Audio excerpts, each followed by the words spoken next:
What's your name? Gianna. Gianna.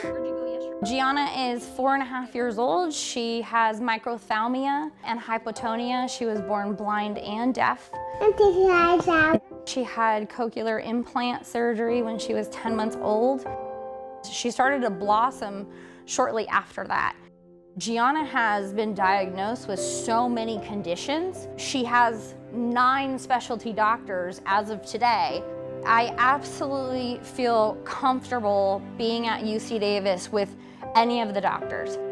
They will take the time out in their schedule to really listen to my concerns and my worries, and they also take the time out to engage with her.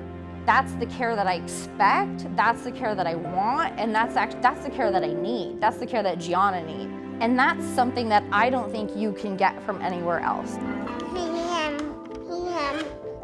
She is a social butterfly now. She loves school. She goes to preschool.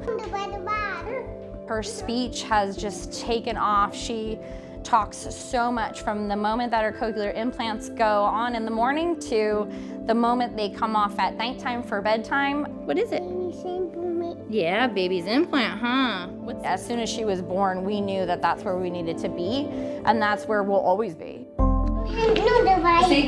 It's just been amazing, absolutely amazing.